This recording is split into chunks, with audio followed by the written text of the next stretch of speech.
the story of your family getting this opportunity to go on a sailing boat, only to find out that the sailing boat was essentially a wreck waiting to happen. Those moments are interesting, right? We all at some point have an experience that forces us to recognize our own mortality. But for me, it happened on that sailing trip. We didn't expect to encounter the situation we did, but when the boat started sinking, we realized really quickly that it was a bad situation we just weren't prepared for. Like you said, you were on there for 2 days, 3 days, no water, and no knowledge that you're gonna be rescued. The initial response as a kid, mom and dad will figure it out. We're going to be fine. Welcome to Building Bigfoot, the podcast about building your business profitably. If you are building a business, you're a team or solopreneur, you need to think smarter and you need to do things in a way that's going to help build your business profitably and into the future. And this is why I'm so excited to be interviewing Dan Stewart. Dan Stewart is a content marketing genius. He has the company Happy Grasshopper. I've known about Happy Grasshopper for years. I love the name Happy Grasshopper. It just brings a smile to my face literally every time I see it.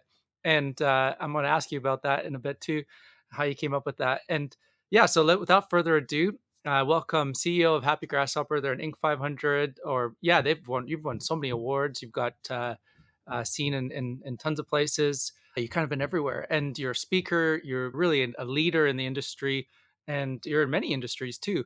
And so, without further ado, Dan. Thanks for having me, Jonathan. So, you know what? Like a lot of people who become entrepreneurs, I had a pretty turbulent childhood. My family moved constantly. I had 14 schools before I graduated. So, at the time, I hated every moment of every move. I hated being the new kid dropped into a new situation. But I learned some things along the way that really have helped me succeed as an entrepreneur. One, push me out of a plane and I'm going to make new friends before I hit the ground. That's just going to happen. I love to do that. I love to engage with people. I love to continually expand my network of people that I connect with. And I think if I hadn't had that experience as a kid, I might not have learned to do that. It also really forced me to keep in touch. Think of those childhood friends. Like you feel so bonded and connected with them. And every time you move, it's almost like a series of funerals. And I didn't like that. So even as a small kid, I started focusing on really staying in touch with people. And, I'm really proud to say that my best friend when I was 17 years old is still my best friend. Like we talk at least a couple of times a month to this day.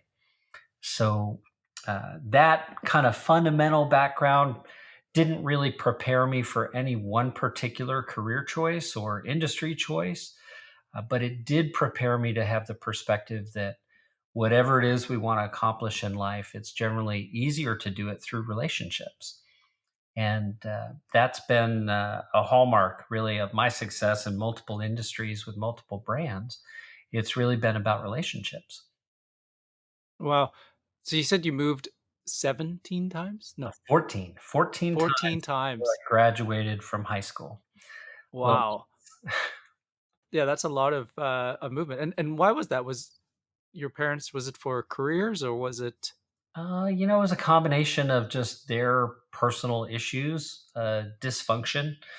My father was a war veteran, and that really caused a lot of difficulty for him. So I think whenever there was a challenge, it was, well, let's move on to another place, and it'll be less challenging.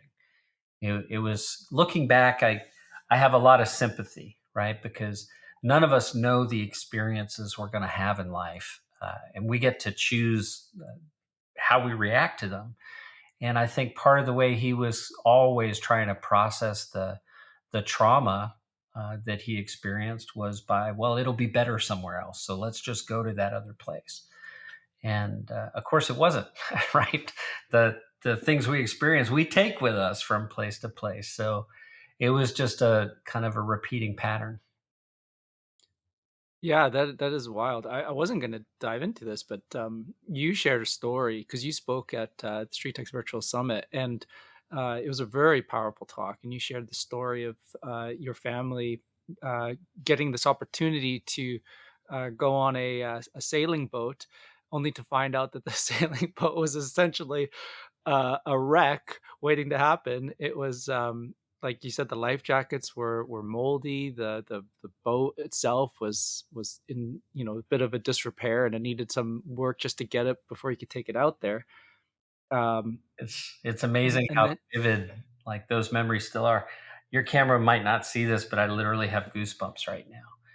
Uh, uh, those moments are interesting, right? So a little context here around this story.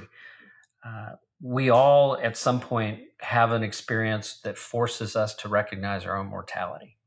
Uh, Maybe it's that traffic accident. Maybe you, I don't know, like most Canadians, I assume you had to run from a bear at one point in life. Does that happen? Um, oh, it probably happens more than we like to admit. A bear or a moose or a deer. something, but for me, it happened on that sailing trip. We didn't expect to encounter the situation we did, but when the boat started sinking, we realized really quickly that it was a bad situation we just weren't prepared for, and we ended up spending 2 days in the water. Uh, at high tide, we were barely able to touch the hull, the roof of the sailboat. It kind of leaned over on its side. We had a little foothold there, and at low tide, we had a break. We were completely out of the water. Um, so yeah, it was a very trying experience, and the lessons from that, um, going back and thinking about my parents' expectations of that trip.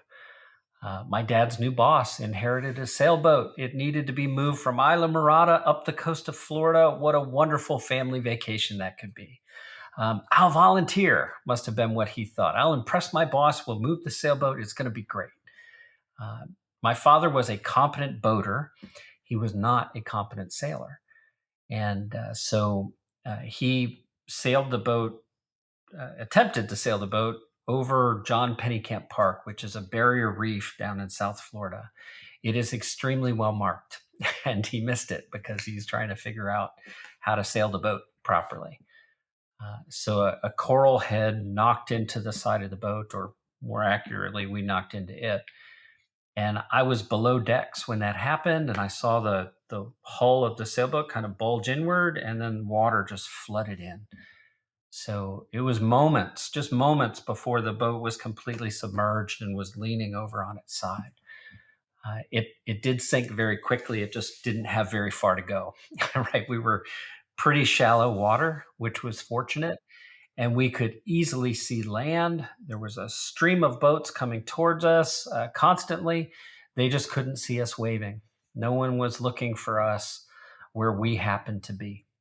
Right. So uh, this is a little different, I think, than what we plan to talk about, but there are lessons here that can serve an audience of entrepreneurs. So expectations often don't survive an encounter with reality. Right. We had a plan, It's like the and Mike Tyson quote. say again. Everyone has a plan until they get punched in the face. That's right. Yeah, yeah, Yeah, from Mike Tyson. That's right. yeah. Um, so that the other part of that was things will happen that you cannot plan for or be prepared for, and how you react in that moment has a lot to do with ultimately how you're going to survive. Uh, so I'll overlay that experience of the boat sinking with a past business experience. Um, I once owned a geotechnical contracting company. We did sinkhole remediation work throughout the state of Florida, down into the Caribbean, and to in a few other southeastern states. We had scaled to about 150 employees. We were a solid eight-figure business with 20% margins. It was really good, and it felt like we were kind of untouchable. And then, with one stroke of the legislator's pen, the destiny of that company completely changed. Um, you can do everything right, and yet things that you can't control can alter your course entirely. So, just a little more background, there was Senate Bill 408 in the state of Florida, which caused sinkhole coverage to no longer be available for homes. So, your homeowner's insurance policy would no longer pay for that sort of remediation work. And that kind of signed an end date for that company. There were a few years of claims that could still be filed, but it was going downhill. So we were faced with a reality that we never expected to encounter, very much like that coral head that we didn't expect to run into. The biggest difference was we had a much farther way to sink, but we got to do it over a longer period of time. We had some notice that this was happening. So I thought, gosh, what do we do? And I think we really did the right thing. I'm proud of the way it was handled in the moment. Um, we reduced our expenses appropriately. We made sure that as we had to lay people off, we took care of them, helped them transition into what was next. We managed our cash, we paid our debts. We were able to resolve that company with minimal pain for ourselves and for other people. It's still a horrible experience. I would never wish that on anyone. And yet, the way we reacted to it in the moment made a big difference, because all those relationships that I had nurtured along the 15-year path, they became absolutely critical in allowing me to pivot to what was next. Right. So, Yeah, that is a wild story, and very similar, I guess, to the your sailboat experience, in the sense that it, in the sense of the sailboat, your lives were on the line, and mhm. there was the thing that blows my mind with that story is, how old were you again when you were on the sailboat? It was the summer between second and third grade. So Yeah, so I was very young, 7, 8 years old, 7 or 8. something like that. Yeah. Yep. So you're on a boat, you're 7 or 8 years old, and there's no known outcome. You're stranded. Like, Mhm. you said you were on there for, like, 2 days, 3 days, no water, and no knowledge that you're gonna be rescued. Like, You know what, that's though? That the initial response as a kid, mom and dad will figure it out. We're gonna be fine. Like, your parents are here, they're staying calm, therefore you're calm. Um, and initially, the boat didn't completely go under the surface of the water. So, it's not like we had to swim to survive in that moment. And there was plenty of boat traffic. We kept waving our arms. It just seemed reasonable that someone would stop for us eventually. Um, but as the sun started to go down and the tide started to come up, we started to face the reality that we were going to spend the night in the water, which, like reefs the world around, that's where sharks come to feed. And we had seen plenty of sharks throughout the day. So as the tide came up, it really, the terror set in. We did not have, like, this was the dry run before the big trip. We weren't intending to spend more than an hour or two on the water. We didn't have provisions. We didn't have a bunch of food or water. Um, it was the 70s, right? So my parents had some beer on board, and I did have my first beer as part of that experience. get Uh, your calories. I mean, just hydration of any sort. We were so sunburned and so dehydrated. And I'll tell a little bit more of the story here. Uh, my father went into action mode, and he started cutting ropes, and he cut some sailcloth, and he kind of jury rigged a little hammock for us three kids. So, if you picture a sailboat, it's got a keel underneath, and as it sinks, the keel hits the bottom and it leans over to the side. So a little bit of the mast was out of the water, and he rigged up this little hammock and loaded us three kids in there. And I remember climbing in. I do not remember going to sleep that night, but I will never forget waking up, because My mom just had this blood curdling scream, this terror in her voice. We all woke up instantly. And my father was holding her on his shoulders, and he had a boat hook in his hand, and he was watching something in the water, like ready to push it away. And then we'd hear a little splash and see a fin. And it was just absolute terror. I felt for sure I was going to die that night. It was a moment, um, a moment we all face that I think the way we react to it has a lot to do. Um, like anything in life, stuff happens to us. We decide what that stuff means. And to me, that experience meant I couldn't really take anything for granted. Um, the shy kid who moved all the time started to make friends. That was my response. I was like, well, I want to have friends. And I mean, I don't know. Maybe I won't ever have a chance to do it. So it helped me get out of my shell as a kid, that experience. Um, so, gosh, there's so many lessons there. And as I tell the story, it is a little bit, um, I the word trigger comes to mind. Like I can feel Mhm. what it's like in that moment as I'm telling the story now. Um, you know, I think many of us like to be afraid. Something like startles you, kind of the jump scare moment in a movie, that shock, you feel your whole body chemistry change. And then you get that moment of relief. And we didn't get that moment of relief. From the moment I woke up and I saw what was going on till the moment we were rescued, it was just terror that grabbed hold of us and wouldn't let us go. It was like that electric jolt that just didn't stop. Um, so, segueing back to business, when they signed Senate Bill 408, that wasn't the worst thing that had happened in my life, right? Whatever it is that I faced in business has always seemed like so much less of a challenge than surviving those moments. So Wow. the perspective, I think, like most things just aren't that bad, right?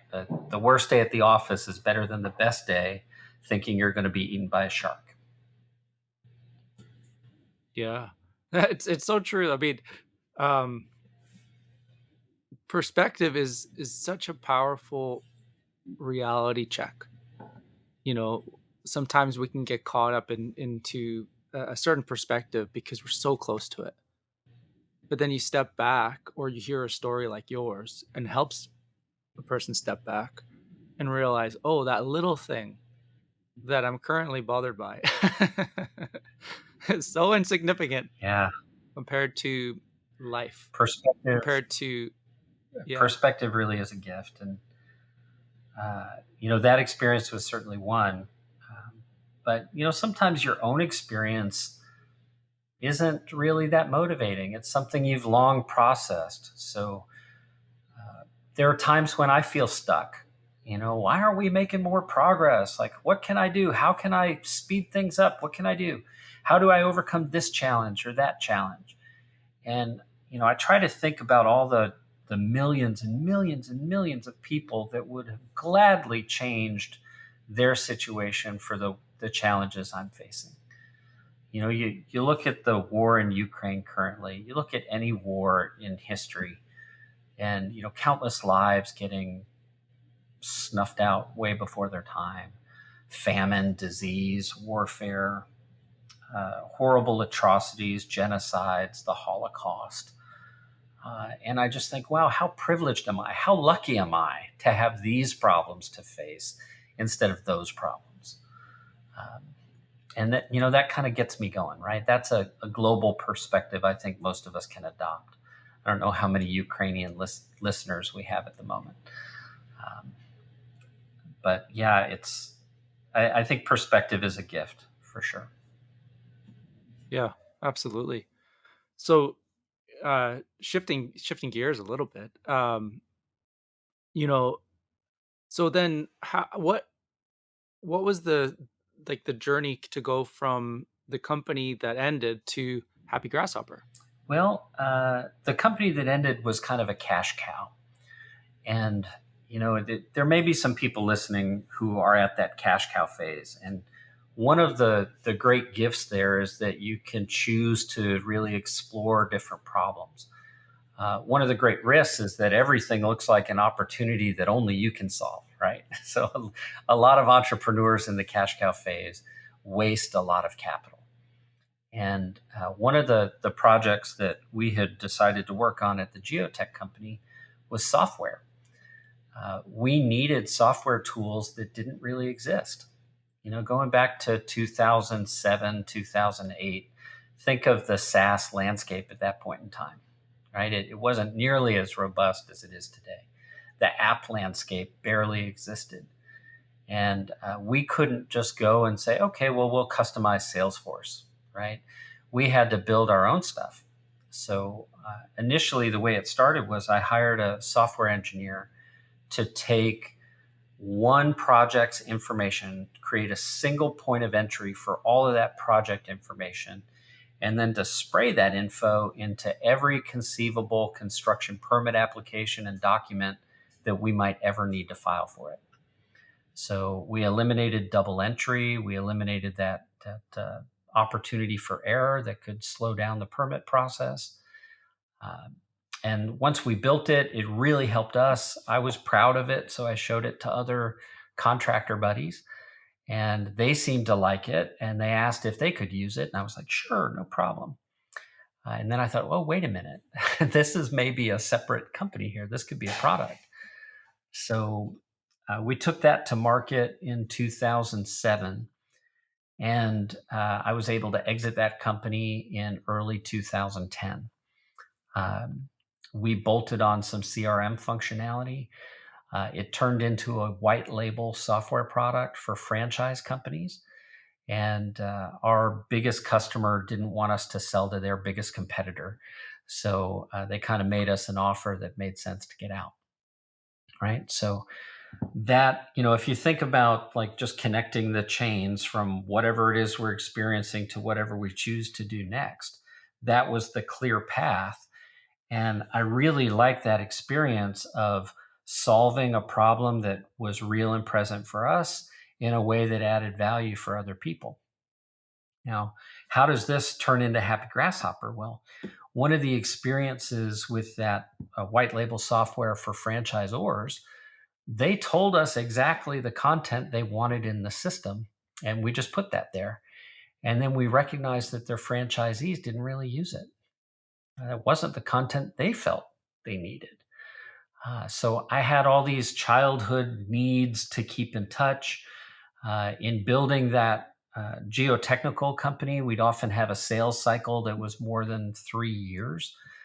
There was a lot of need to nurture relationships without always talking about the business aspect of the relationship. So the first version of Happy Grasshopper wasn't really intended to be a company. It was an experiment to see, would people let us send that sort of content for them? Would it even add value for them if we created keep in touch content for sales professionals that wasn't about what they were selling? And I thought, I need to test that. So initially, we just started randomly approaching industries. We set up an email server in Estonia, and we spammed the heck out of different businesses all across the US and Canada. Because again, it wasn't a Hilarious. company. This is an experiment. I just wanted to validate really quickly. One of those early people who got our messaging was a guy you may have heard of named Ben Kinney, of all people. And he signed up on our website. He liked the messaging. He liked the results he was getting when he sent it. And so next thing I know, he's sharing us on, at the time he was doing these IMSD webinars, Internet Marketing Specialist designation. And I had never talked with him. I didn't know who he was. And all of a sudden we had like 150 real estate agents sign up one day. I was like, oh, that's interesting. Maybe real estate is the place for us to focus.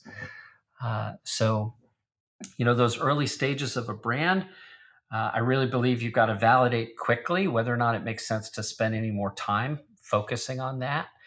And those early signups showed us that, yeah, we did need to spend more time. And we also needed to narrow our focus to a single market. So I had never been a realtor, right? I was never an agent and never a broker. I had purchased my own homes, but I didn't have the industry knowledge. I just had the software knowledge and the business building knowledge.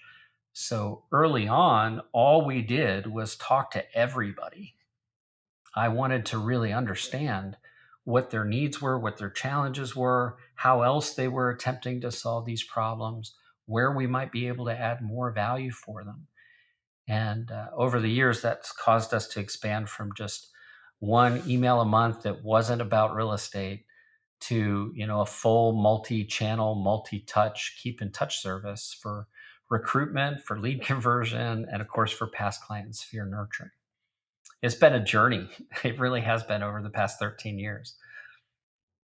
No, that's so great. And where did the name Happy Grasshopper come from? So there's two stories here, the truth and the fiction. I'll tell you the fiction first, right?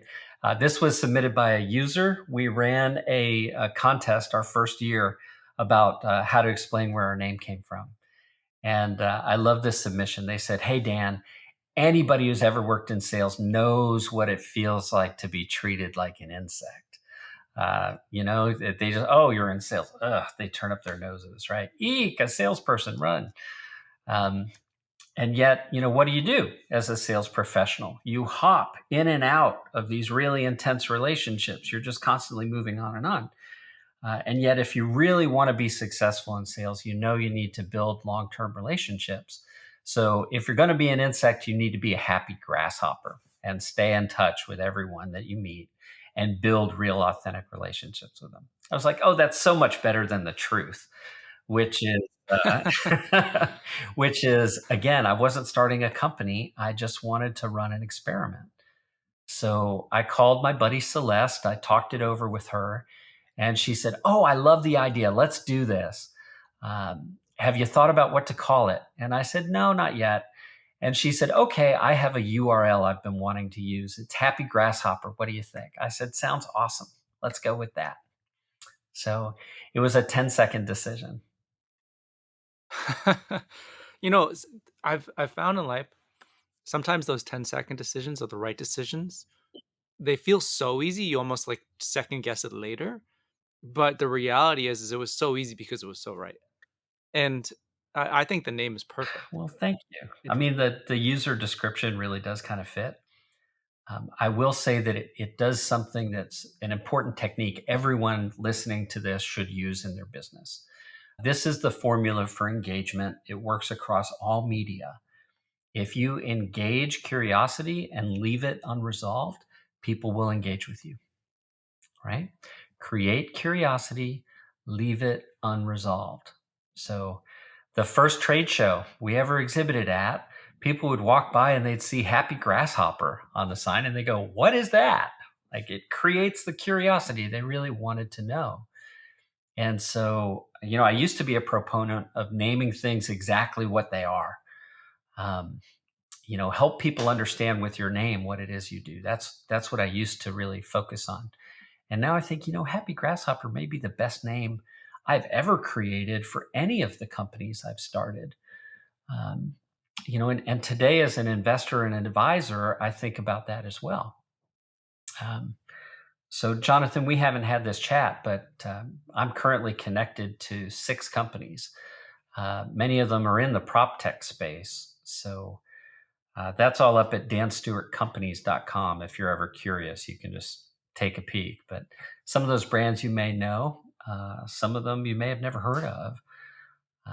Most of them were named before I was involved, or they'd be happy something or other, right? that's awesome. And that's the like the way business. I love it when you see that progression where it's like you start something, you have that entrepreneurial journey, but then now you get to support other people on their entrepreneurial Hmm. journey, and it's you're moving into that mentorship kind of role, I think, where you're now getting to share a lot of the lessons that you've learned many times the hard way.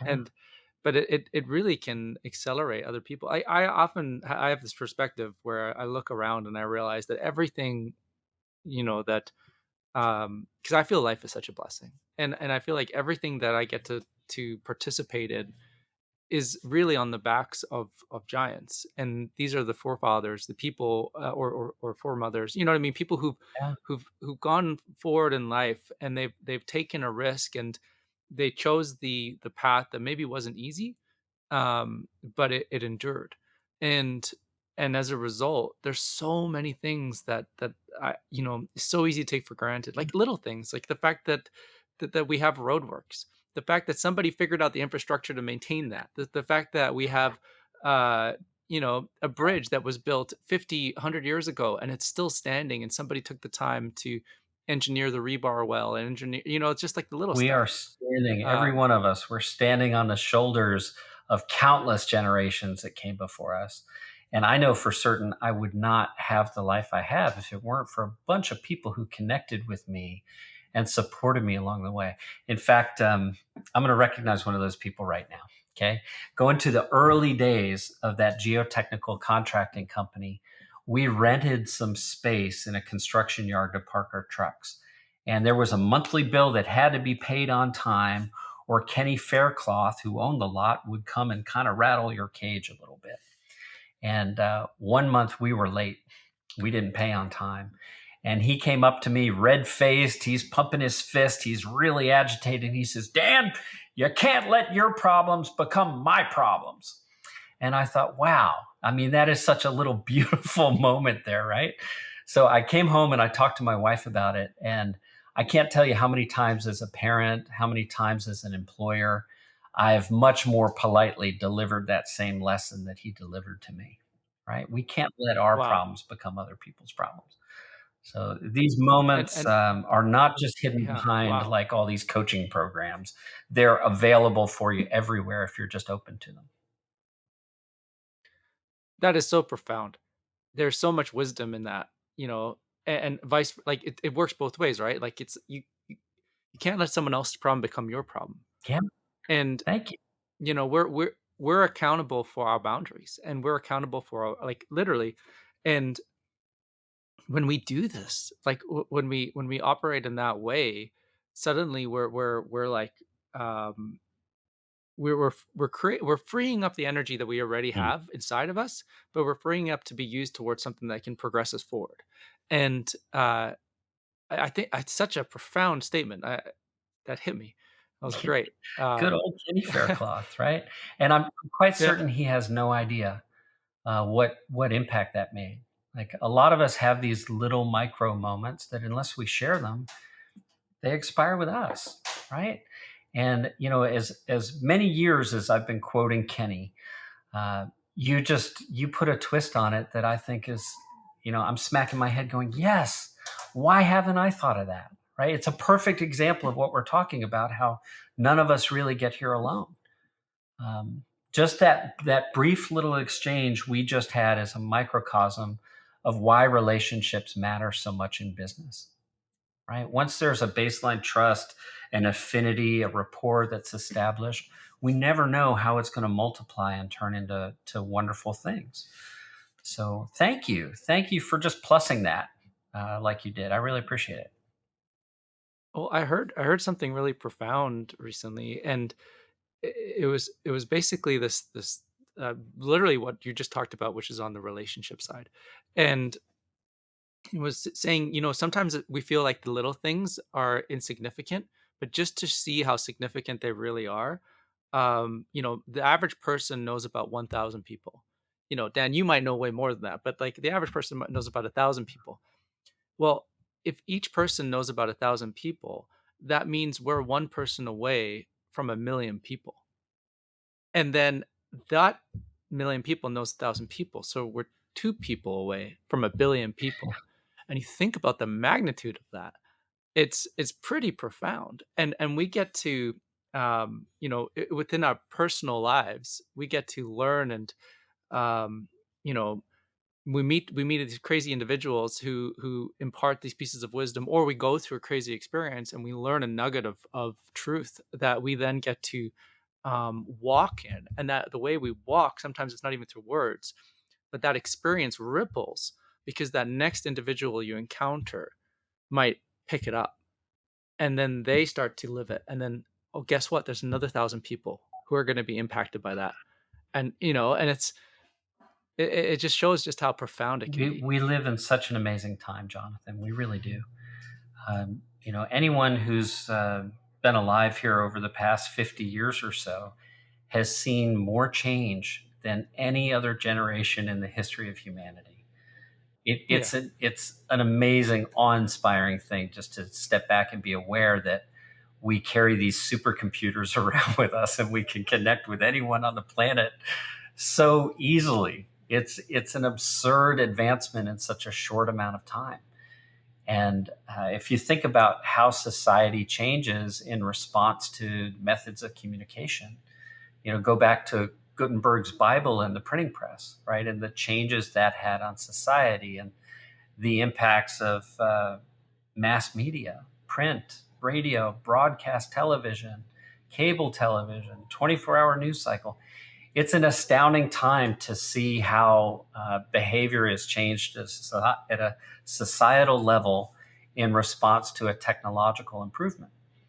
And yet our wetware, right, our physical bodies, our brains, are not capable of advancing nearly as quickly. There's something called Dunbar's Law, which says most people are going to cap out at about 150 people that we can recognize instantly and really keep up with in our brains.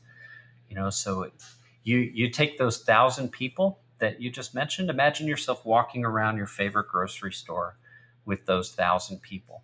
Okay, you go into the store and you've got some anxiety because everyone in there knows you somehow, and yet you're going to cap out at about 150 people where you could walk up and say, Dan, how are you? How's it going? It's good to see you. How's your wife? How are the kids? Like, you would have that kind of context for no more than about 150 people. So when you think about all the classic database structures like your A's and your B's and your C's, those A's are those people that you absolutely recognize and can engage with. So even if you just start with 10 people there, that's okay. You're starting there. And then, as your career grows, as your business grows, you can expand that. And then you have to make a transition because that 151st person that knows you, you're going to stand there and go, oh God, I kind of know them, but from where? Right? You'll have that moment of anxiety. So it's important to think about the difference between personal communication and brand communication. If I send a message as a brand, you know that that's marketing. You know that that's safe to ignore. If I send a message from me as one human to another human, and we have some kind of a relationship, that message is not safe to ignore, right? So think about this, business owners, entrepreneurs of all stripes. Your marketing, your advertising, all of these efforts that you make, the end goal is for you to have a conversation with someone that can be helped by your product or service, right? So every one of these people that you have helped has the potential to become an advocate for you, not because you're offering them some bonus or discount or payment commission for whatever referrals they send, but because of the relationship. Like Ben Kinney, who sent all those people our way. I owe the guy a car. He won't even let me buy him a cup of coffee, right? There doesn't need to be a monetary exchange as long as the value is real. So that's a pretty good segue back to business, where we have to recognize that to be profitable, we need to maintain those relationships with existing customers for as long as possible. And that only really happens if we nurture that relationship and continue to provide value over time. Yeah, so let's dive into that a little bit. So, how do you use content to grow the that database of relationships that you're building, and then how do you use content um, to really build and to deepen the relationship with the people that you now are that are in your sphere, your circle. Yeah, well, it's two distinctly different types of messaging for sure. So we'll start at the top of funnel, right? Someone is unaware of your brand. They don't know that you exist, and yet they have an interest, right? Not in your product or service, but an interest in a problem that they would like to solve, right? At that stage, they would be problem aware. And this, by the way, is not me. This is Eugene Schwartzman. This is really well defined stages of thinking, and how your content strategy needs to be aligned to fit them. So, we're both familiar with the real estate world. So let's use an example here. Someone might wake up and say, "I'd like to live in Kelowna, British Columbia. That would be amazing." And so they're curious, home prices in Kelowna, British Columbia. That's the search they're performing. And that takes them to lots of places where they could look up that sort of information, right? They may have no near term interest. They just have a little bit of curiosity. They'll click through a few links on a website. They're not really ready to go further with that conversation yet. So, at that outermost layer, the content you need to provide is the sort of content that will be interesting to people who recognize they have a problem, and yet they don't know how to solve the problem yet, right? They're just starting to investigate it. And the smartest marketers are going to find ways to nurture that interest over time in such a way that the person who has it decides to actually work with you. So there's something I learned from a shared buddy of ours, a guy named Dan Martell, very successful Canadian entrepreneur. And he has a formula he calls chocolate broccoli. And I love this, right? Everybody wants to eat the chocolate. And yet, if they're going to be healthy, they have to eat some good stuff too. So when you're creating that content for that outermost layer, you might have an article like how to get the best possible deals on Kelowna real estate, right? That's the chocolate. That's what everybody wants. The broccoli is, of course, they need to be qualified. They need to be capable of making the move. There's all those things that they need to go through. So publicly, you're serving that thing that really attracts them, and then privately, you're giving the effort that makes sure they'll have success in fulfilling their goal. Yeah, that is such a memorable lesson, the chocolate broccoli. I think it is such a good point. And then so now you've created this attraction content, and you're speaking to a person in a relevant way because you're talking about something that they care about, which is this is the challenge I'm facing, and you're telling me that you might have a solution to this problem. So I'm paying attention. And now are you when you're creating that kind of content, are you providing the solution, or are you providing, like, how are you speaking to that person? Um, are you asking about a service we might provide at Happy Grasshopper? Are you asking me how we would do that for? How would you do that? Yeah. So if you let's say you're sharing that content on your social media channels, maybe it's your Facebook posts, maybe um, how and you're creating this sort of attraction style content. Mhm. What are you are you solving the problem in that content itself, or are you speaking about the problem?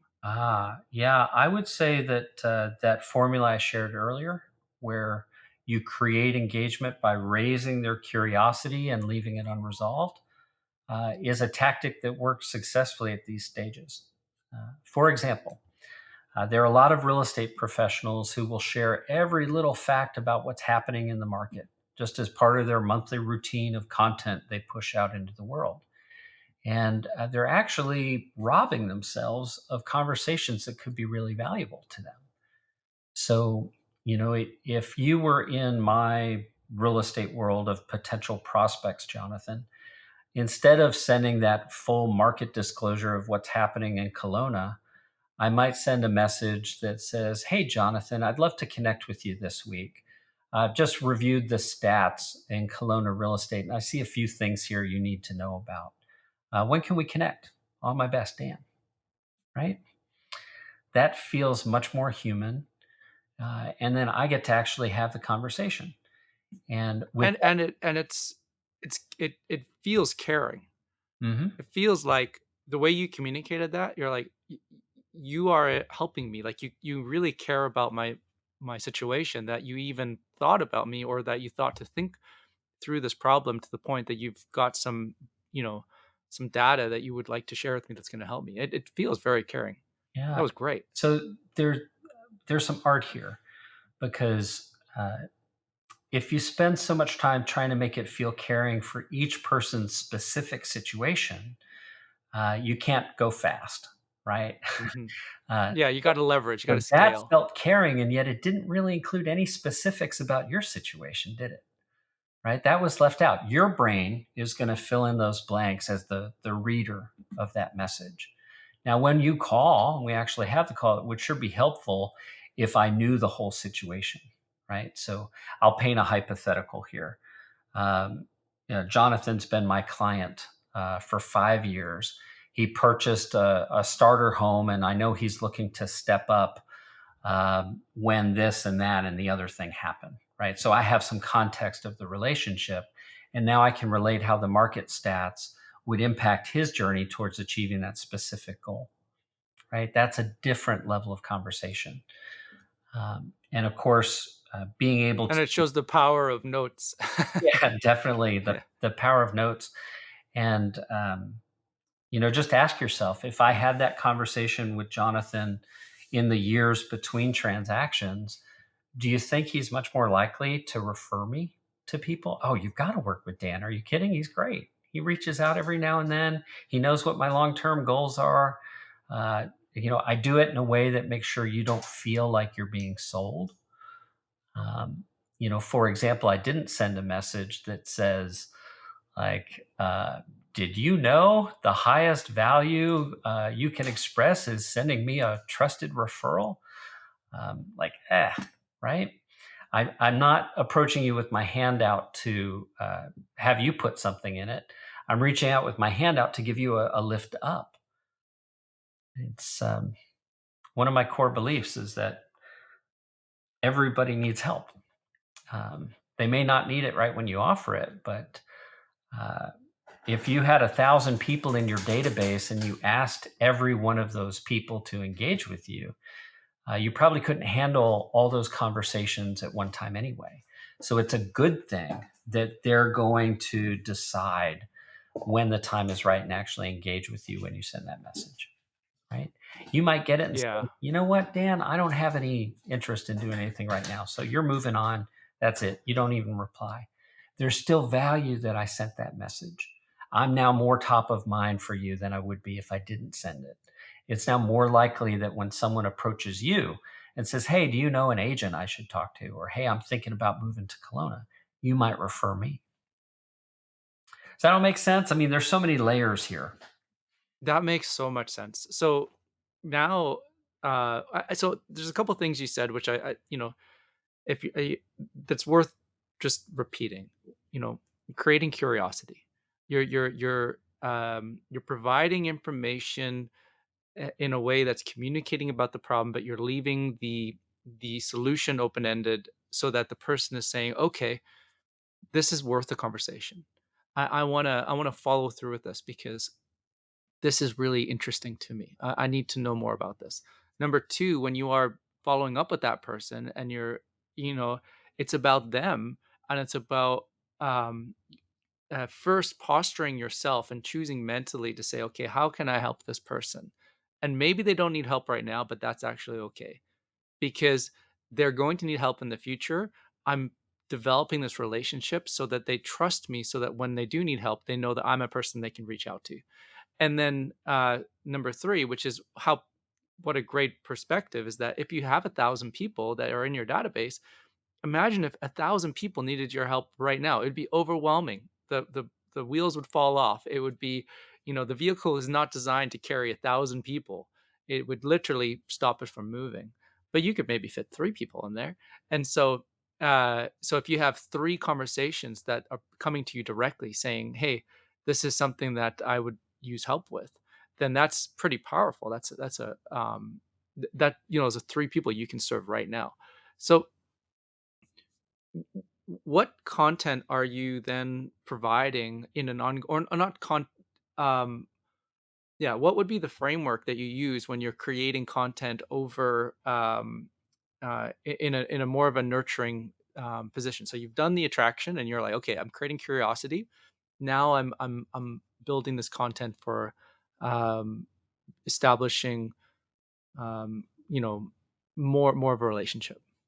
So context here is important. So I'll paint a few different pictures. We've used the example of someone having an interest of moving to Kelowna, but maybe they live in Florida like I do, and they don't even know if they'd be allowed to live there, right? There are so many questions. So that person has some interest, but they don't really have any intent, right? There's no near term plan to actually do this thing. So the kind of content strategy that you might think you should deploy with every lead in this scenario actually wouldn't be a good thing to do at all. Um, if you were that agent, Jonathan, and I came to your website and all of your content was designed to get me in your car this weekend so we could go look at real estate, and you hammered me over and over and over again with that, um, it's just not going to be helpful, and I'll likely unsubscribe. Right? I won't want to be receiving that content from you.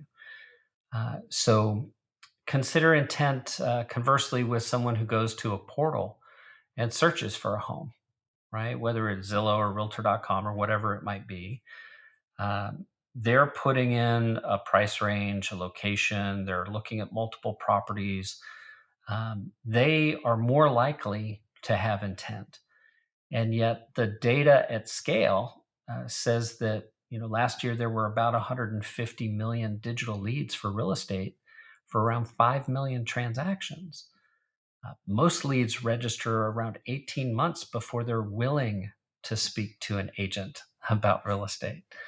So the best content strategies we've tested are going to acknowledge that person in a way that they can engage right away if they have a near-term need or interest, while also nurturing them over such a long period of time that they don't feel pressured if they haven't responded right away. Okay. So I'll be really deliberate here. I think this will be helpful for people. An acknowledgement sequence is something that sets an expectation that gets fulfilled by further automation. So if you were that lead on my website, Jonathan, you might get a text that says, "Hey, Jonathan, it's Dan at Dan's Realty. Thanks for finding me online.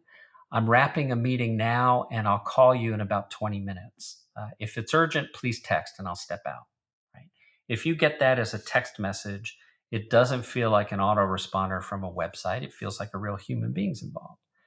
And then 20 minutes later, a ringless voicemail drop arrives. "Hey, it's me, Dan, over at Dan's Real Estate. Just following up with you like I said I would. Um, Tell you what, check your inbox for me. I'm going to send you an email now and call me. You've got my direct line. It's blah, blah, blah, blah, blah, blah, blah." Right? Talk soon. Thanks. Bye. Right? So no pressure, just doing what I said I would do, following up in a professional way. And then that email that goes out starts the beginning of a positioning sequence. So, hey, Jonathan, Dan Stewart here. I've called you and I texted earlier. I thought it'd be helpful for you to know a little bit about me. X and Y and Z. Like I'm not experienced, I'm a native, I'm not like whatever it is about you that your past clients and sphere really value. That's what needs to be taught to this prospect. They have to see themselves going, "Oh, I really want to work with that guy." Um, and your past clients in your sphere are really the best people to indicate why they want to do that. So talk to your customers, include that in your content. And then, of course, after that positioning phase, which for us, we recommend about a week of that sort of content, we move into the long term nurturing phase. And in that phase, you should be sharing the things you really enjoy about your community. Humanize yourself, right? Talk about the local charities you support. Share your favorite restaurant. Um, pictures of you, your team, your kids, your family doing things in that environment that they're considering living in helps humanize you to them. So if they are someone who's 18 months away from wanting to talk with you, they really feel like they're getting to know you before you've ever had that conversation. Um, One of the realities about lead conversion today is 80% of it happens in the middle and the middle of the funnel. They need that long-term nurturing. So I hope that's helpful. I could do 2 hours just on the data of every little step there, and I tend to go on a bit when it's something I'm passionate about. No, that's very helpful. I obviously work a lot with people on the, because our platform helps people to generate leads, right?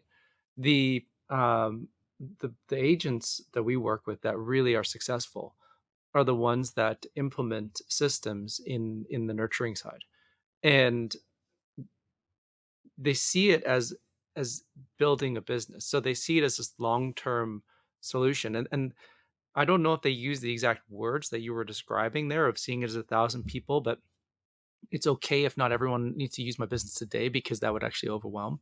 But I think they think about it in the same sort of way, in the same framework. And so um, the key there is that, as you said, 80% of conversion happens in the middle of the funnel. Here's another interesting stat.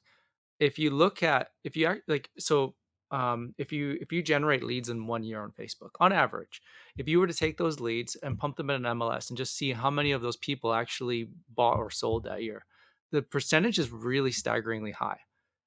But guess what the average conversion rate is for a real estate agent for internet leads? 1%, is that right? Yeah, it's like 1 to 3%, depending on, yeah, depending on the on what they're running or what they're marketing in the market. And what that tells you is that there's a lot of people who would have done business with that person had they been there in that journey.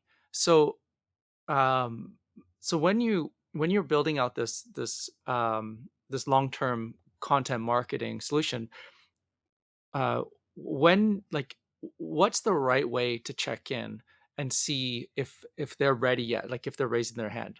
Because oftentimes people will say 6 months, but they really mean 3 months. Yeah. So we'll go back to that formula: create curiosity and leave it unresolved. Um, Asking a question is one of the best ways to make people curious about something. So, there's so many examples here I could run with, and I don't know if I can do a screen share and show you a bunch of different content strategies that are useful. But what we see across the members we serve is a tendency, and it makes perfect sense that people would have this tendency. They're focused on those people who are ready now, right? So if that brand new lead engages with the agent quickly, that's wonderful. That lead will get the agent's attention. They'll be well served. The agent wins. The client wins. That's great. The sad part is that so many of those leads are longer term conversion opportunities, and people just don't follow up with them, partly because of lead fatigue. Again, 150 million leads for 5 million transactions. It's roughly 30 leads for every closing. And if you're that lead, you're getting the same sort of follow up from most agents. The easy thing to do is put them on a saved search, right? So imagine you're a buyer today and you've registered in 10 or so different places online. Some of those places have sold your information to multiple agents. You're now getting almost every single day multiple IDX search updates, new listings, price change alerts, all of them trying to divert your attention back there. So rather than thinking just how to win the client, you need to think about, well, what can I send? What can I say that competes effectively against all of that saved search information? And in all of our testing, the content that works is content that humanizes the agent to the consumer. and includes calls to conversation, right? So I'm trying to think of one of the restaurants in Kelowna I've eaten at. A name is escaping me right now, but just give me an example here. I'll fill in the gap. Well, let's say, Cactus Club. I mean, Cactus Club. Okay, it's so beautiful. It's on the boat, like, harbor. Yeah. I think I walked by it when I was last in Kelowna on the way over to, I think it was Main Street. We had some stuff going on over there. Um, so Cactus Club, right? So let's imagine you're deep into the nurturing phase. You're a lead that's registered on a social media site or an IDX lead, or you're in the database of an agent who's local to Kelowna. Um, so I might send an email with a curiosity creating subject line. Um, do you like Mexican food? Question mark. Like, why is somebody asking me that? As I'm scrolling through, I'm probably going to have my curiosity engaged. I'm probably going to open that message. And then, if I love the Cactus Club and I've been there a lot, I might just, take a selfie of myself here at a table with the view in the background. And you might get a message that says, "Hey, Jonathan, just wanted to reach out and share one of the places I love to visit in Kelowna. Have you eaten at the Cactus Club? Uh, I'm here to help you with anything you need regarding Kelowna. When can you chat? All my best, Dan." Right? I didn't need to talk about real estate. They're getting that from everyone else. I needed to share something that is unique to me, that's special about the place they're interested in. Right? It's amazing how effective that approach can be to win against competition. Yeah, no, that makes a lot of sense. What do you think, about tools like HomeBot or, using your MLS to set up those property trips? Is that something that you're implementing as well, or do you like, yeah, what's your perspective on that? Well, I think it's a needed part of the marketing mix for sure. And Ernie Graham, founder of HomeBot, is a long-term buddy of mine. I love what they've done with their product. People need that sort of information. Please do not misinterpret me, right? It's not that you shouldn't be doing those things. It's that those things alone are not enough, right? They're just not enough. Um, all the statistics show that the consumer doesn't really care what brand you're with as an agent. They care about your ability personally to serve them, right? So focus on that personal part. Anybody can give them marks. Only you can give them you, right? Lean into Yeah, no, that makes a lot of sense. Like, one of the strategies that, I've observed that's worked really well for people is, let's say they're, they've got somebody, it's a person that came through, maybe they own a home and they're in a nice neighborhood, or maybe they're looking for a home in a specific neighborhood, and they haven't yet had a face-to-face meeting, but they're having a conversation because they've implemented the um the types of things that you're describing. Maybe they went to one of your talks and so they were able to get a conversation started. Mhm. And one of the things I saw that's working really well is they're following up. Let's say they're having a text conversation. They're following up with the text conversation after the text conversation's already started with a video. And it could be that they're sitting in Cactus Club and they just record a quick video and they say, "Hey, I just want you to have a face to my name." And then that, like, literally that short, like 10, 15 seconds. And um, the appointment booking ratio is almost 100%. But what's more impressive is the appointment win ratio is like well over 90%. And it's because the person, when they show up to the house, uh, the way it's been described, it's like they already know them. It's like they walked in and it's just because ultimately the person is looking to hire, as you said, you. Like they're looking to hire a human who cares. They're not interested in a brand or um they're interested in the There's a, person. a couple of things here that you've said that I want to just highlight. I want to circle it. I want to absolutely make sure people see this. It should be really short. And I would recommend it's a text, right? Send an MMS text. Just a video. Record yourself a little bit. Send that. That is much more effective than, say, having a produced video shoot with lighting and sound and chyrons running across the bottom. That feels like marketing and is safe to ignore. You being a human being, expressing yourself to another human being is not safe to ignore. So underproduce it. Don't overproduce it. A little selfie video is fine. Um, One of the strategies we like to help our members do, we write scripts for ringless voicemail drops, and we teach them how to record them. You've got to make it your own, right? So, maybe somebody's like writing a transcript of some tips that are given on a podcast like this one. I would say those could be improved by making it your own. There is no one size fits all solution for everyone, but there is kind of a one size fits all belief, which is that who you are really matters. So just lean into that, right? Don't get too caught up in how you look on video. Don't get too caught up on is it produced enough. Uh, just show up as a real human, and real humans will appreciate that about you. Yeah, so this is so one thing that I'd say, like, that's sort of a, um I don't know what the right word is, but, like, read between the lines. Everything you're saying, it's you're sharing different ways, like different channels, different mediums of using, and you're saying it's not the channel or the medium that's good or bad. It's the way you are creating the content that's good or bad. So Yes, it's the yes, and with a caveat. So, like, back to video here. Let's say that I did have that quick snippet video, and when people click it, they're now coming to my YouTube page, right? I might have in my head that that's great. That's feeding Google all sorts of great information about what people want from me and who else they might drive this way. But it's also probably taking the eyeballs off me and getting them sucked down to any other sort of video that YouTube might choose to share with that person.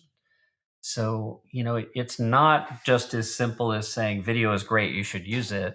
It's understanding the context of where it really works.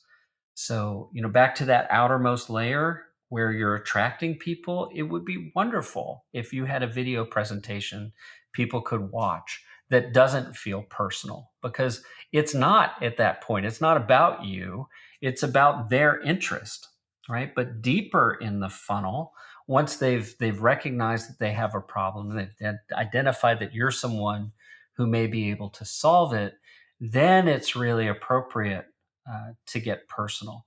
So that what I love so much about your little video example there is that it's not used everywhere all the time. It's just that one little video.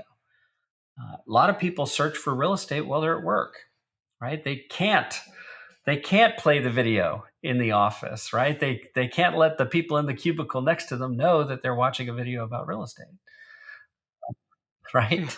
So it's yeah, true, right? Yeah. balance is Yeah. important, not just that's why we're multi-channel, multi-touch. Email, text, ringless voicemail drops, handwritten cards, gifts, social media posts.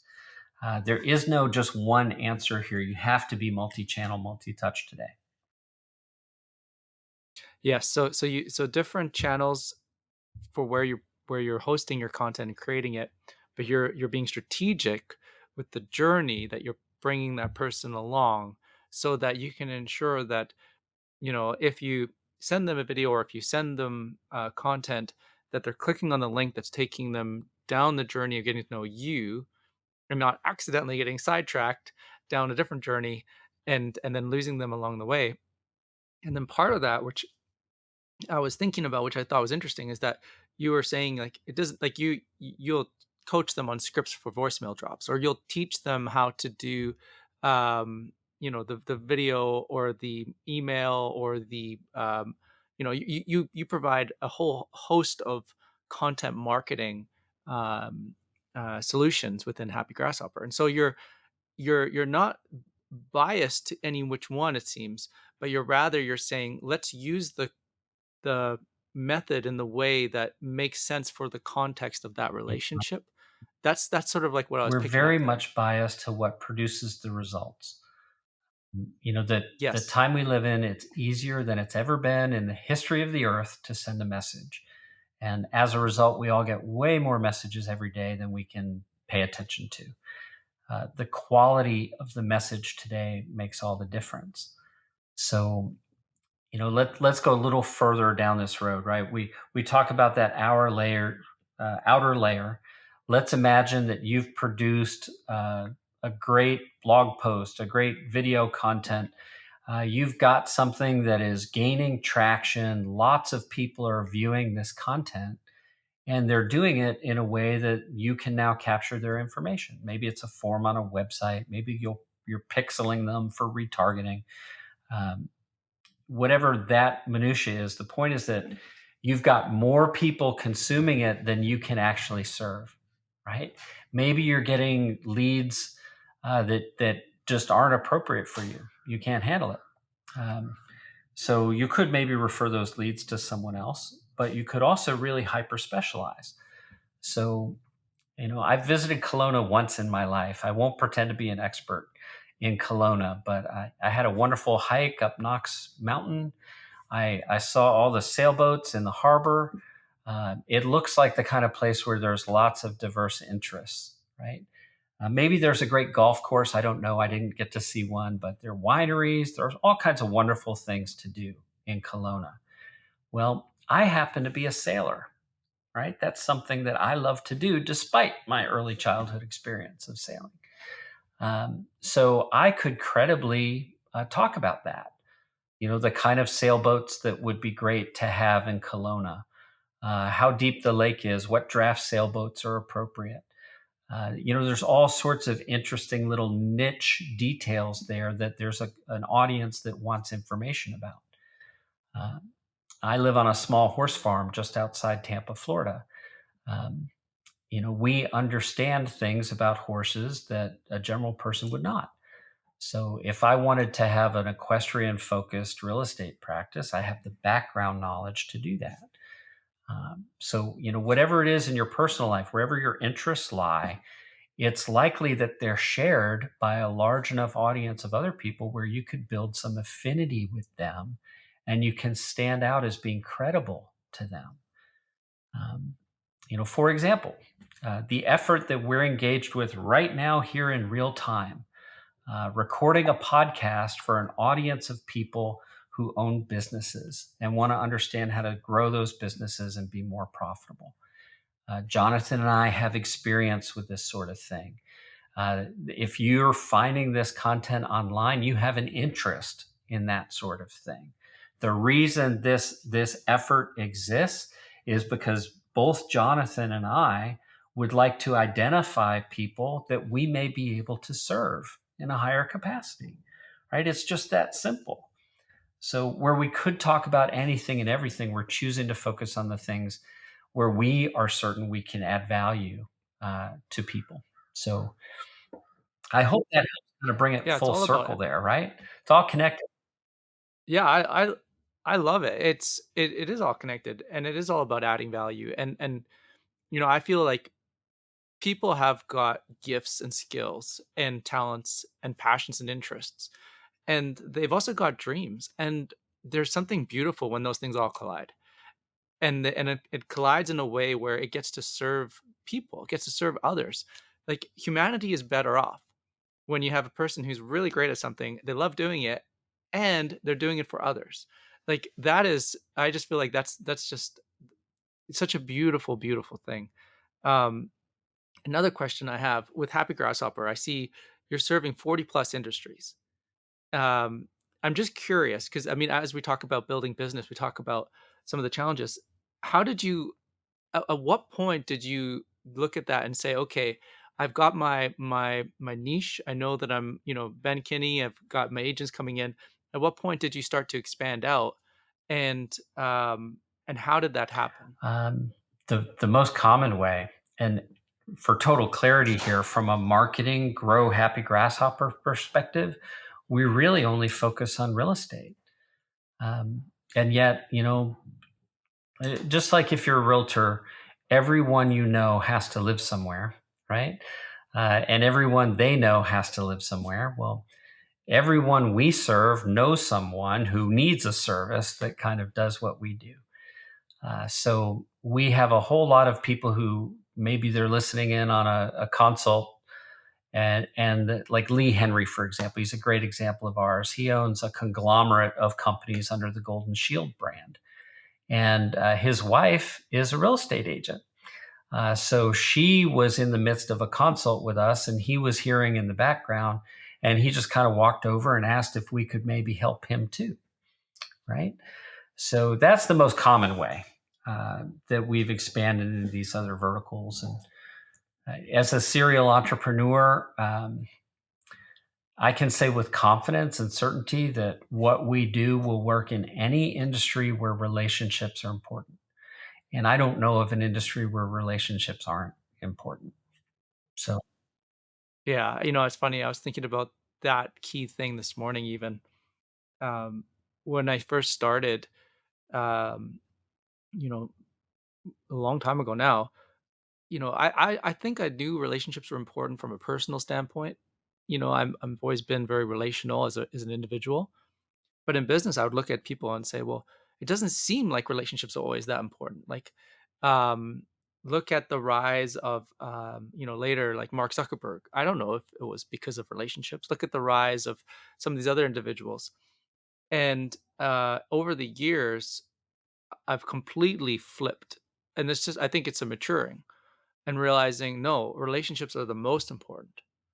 And if it wasn't for relationships, even Mark Zuckerberg, like Facebook, it wouldn't be where it is today. It would have been because of the relationships that he had around him, the individuals, whether it was the relationships with great business consultants, great advisors, um, great connections with even Napster at the time.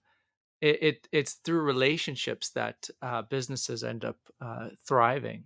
And at the end of the day, so I was just in Victoria, which you know about, and at the end of that trip, I spent this week of quality time with my two girls, 6 and 4, and um, and then yesterday, my wife, she pulls up my heartstrings even more because she's like, "Look at this video," and it was of a Easter egg hunt 2 years ago, and I'm looking at my two girls, and they would have been like 2 and 4 at that time, and I was like, "Wow, they grew so fast."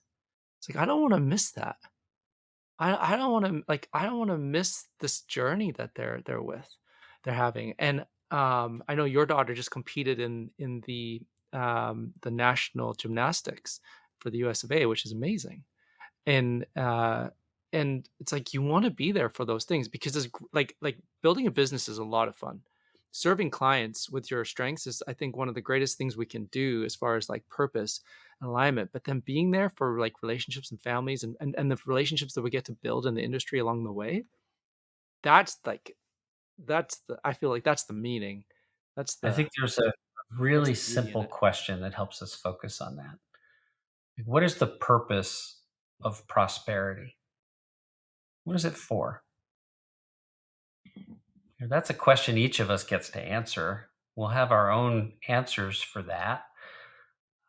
And I think we have an alignment here. Like the purpose of our prosperity, it's not just about the dollars, right? It's about creating those moments and those experiences that we know we'll cherish beyond whatever financial outcome we may have accomplished if we had dedicated the time to something other than being with our girls in Victoria, or supporting our daughter at the U.S. National Gymnastics Championship. It's like crazy great thing to get to help her do. Um, so if the purpose of prosperity is really to live a meaningful life, um, we're the only ones who get to decide what meaningful is. Kudos to you if that's Ferraris and whatever else you might want. Like, no judgment here, sincerely. It's just, let's recognize that uh, we have a drive to we must find a meaning in our lives. That's not something that uh, we tend to do well with if we don't pay attention to. We have to decide what this is for. And I'll say that the mission I've been on, my labor of love mission over the past 13 years at Happy Grasshopper, it's all about making the world a better place by connecting people in conversation. That agent who's thinking, "Oh, another lead. There's probably a bad lead." That person's just tired, right? They have lead fatigue. Um, they also have the authority to decide, "Oh, great, another lead. This is an opportunity for me to really help someone improve their life," and to be curious about what sort of challenges that person might have that they can help them solve. So again, we're back to perspective, right? Something happens, we decide what it is that that something means. Whether it's a sailboat sinking, whether it's Senate Bill 408, whether it's 150 million leads for 5 million transactions. The way that we react to it, I think, really determines our outcome. Well, Dan, this has been an absolute treat. I have enjoyed every second of this conversation. Um, what would you, if you could leave the audience, the listener, with one thing today, what would you want to leave them with? Um, 4 words. Now is the time. Whatever it is you're waiting for, now is the time. You might not get tomorrow. We never know. We never know when our turn will be up. So if there's someone in your life that needs to know that you love them, tell them. Right? If there's an ambition you have, reach for it, do it, go, get it done. Now is the time. That's what I'll leave you with. And of course, if I can help any of you in any way, uh, please track me down online. I'm pretty easy to find. Well, thank you, Dan. So grateful. This has been just an amazing experience, and those are great, great wise words. Well, thank you. It's been a privilege, Jonathan. I'm really proud to be here. Thank you. Let's go.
Let's go.